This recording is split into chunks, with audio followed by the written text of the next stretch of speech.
Hello, ladies and gentlemen. Welcome back to another episode here on African Confessions. The following story that you're going to be listening to, it comes from a translation of a message that I received.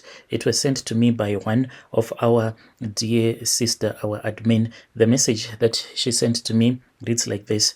Hello, how are you? Can you please post my own story? I am a South African woman who was married to a foreign guy. So, Brother Nanshi, I was a nurse, and when we met 2 months later, that was when I became so sick. Like, I was really sick. This was like from 2005 up to 2007.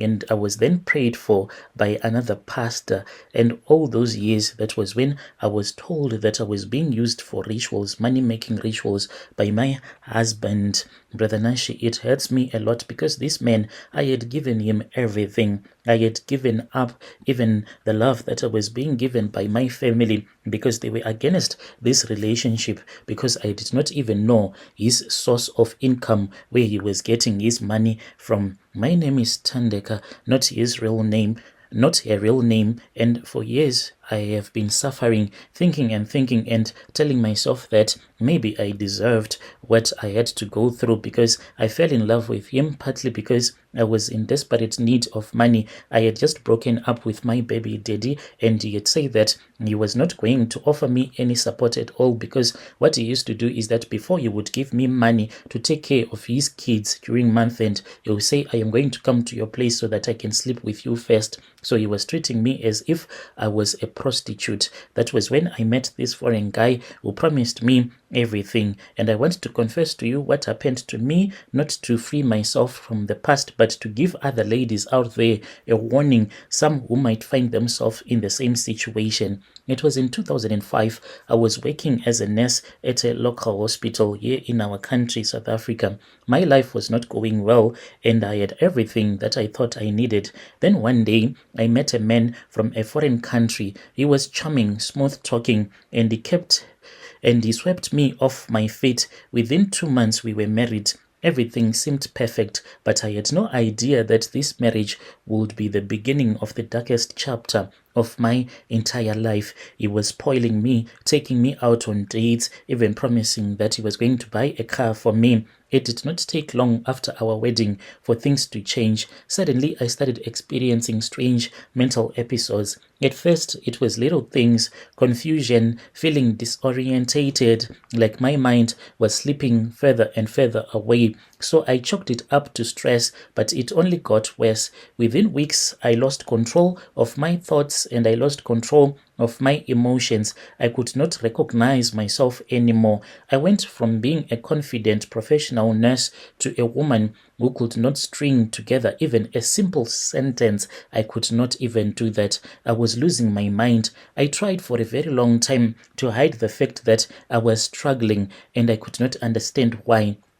By the end of that year, everyone could notice that there was something that was wrong with this woman. Yes, everyone could see that I was completely mentally unstable. I began having hallucinations. These hallucinations, they were so terrifying. I was always being chased by some people that I did not even know. There were vivid images that were haunting me day and night. I would see shadowy figures standing over me whilst I slept, their eyes glowing with a darkness that chilled me to the bone. Sometimes I would hear voices, whispers like they were calling me, taunting me and telling me that I would never escape. At times I would see my own reflection in the mirror, but it would not be me. There was this woman who would be dressed in black. This woman would be looking at me. Then when I would try to scream, I would see that there would be blood all over the mirror, as if this was a twisted version of myself with hollow eyes and a mouth that seemed to be mouthing silent screams. My husband did not seem content with everything that I was seeing, the hallucinations that I was having. In fact, he was cold and distant, almost like he expected all of this to happen to me. He stopped treating me like his wife and more like an object, something he owned. There were nights when I would wake up feeling like I was floating, as though my body was not even my own. My mind would slip into darkness and I would have dreams, no nightmares, where I was in strange places surrounded by people from his country, performing rituals on me, I would see myself being offered as a sacrifice in some kind of spiritual ceremony. These were not just dreams, because when I would wake up, I would even smell that I was smelling like smoke. And in that vision that I would have had that nightmare, I would be in a room and there would be too much smoke in that room. They felt so real. And each and every time when I would wake up, I would be drenched in sweat, my body heavy and weak. I started believing that I was being used for rituals, that my husband was somehow involved in something that was dark with the way that he was making money.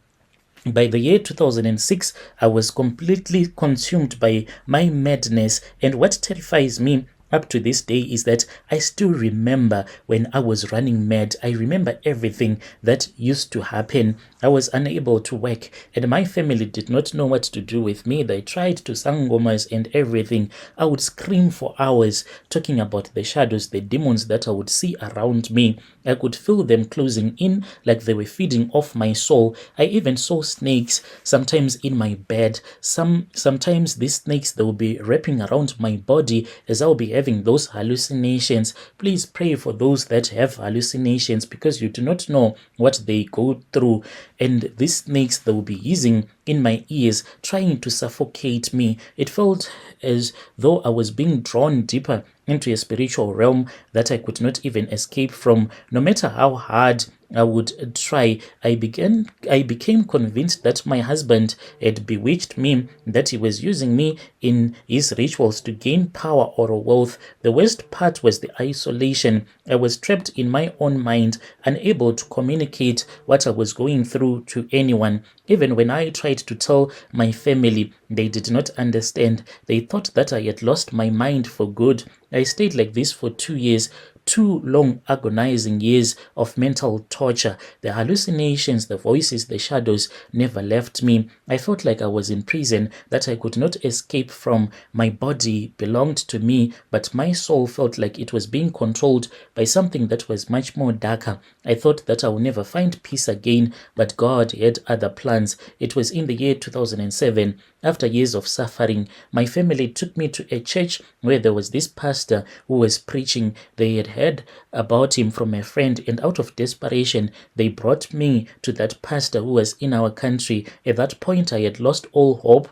They dragged me along because I had nothing left to lose, but since I was mentally unstable, I was refusing to go to church. As soon as the pastor laid his hands on me, something broke. I felt a power, a light that I had not felt in years. He prayed for me, rebuking the spirits that had been tormenting me. I could feel them leaving like a weight lifting off my shoulders. My body, it felt different, and for the first time in years, I felt like I could breathe again, no longer suffocating. The pastor told me that I had been under spiritual attack, that my husband had opened doors to the demonic realm by using me in his occultic rituals. He said that by marrying him and him being involved, me being involved with him, I had unknowingly allowed these spirits access to my life. He explained that rituals, especially those involving soul and the body, are powerful gateways for demonic possession, and I was a victim of demonic possession. That day I was delivered, but it was not an instant process. I had to go through more prayers and spiritual healing over time. From that moment, the hallucinations stopped, the voices were silenced, and the shadows disappeared. I could finally clearly think again. For the first time in years, I felt free. I want to thank God each and every day. I do thank God for saving me from darkness. His power is greater than any force of evil, and his light has overcome the shadows that once held me captive. Today I am free, and I want to give all the glory and honor to him. I want to warn other young women out there, do not ignore the signs. If you are feeling spiritually attacked, if you are experiencing things that you cannot explain, do not brush it off as mere madness. Seek God, seek prayer, seek deliverance. The enemy is for real, and when you engage with dark practices, I'm sure that you are opening the door for demonic forces to enter into your life. Dear listeners, right there was a message that was sent to me by one of our admin who gave us this translation. Strange things indeed they do happen in this world. Your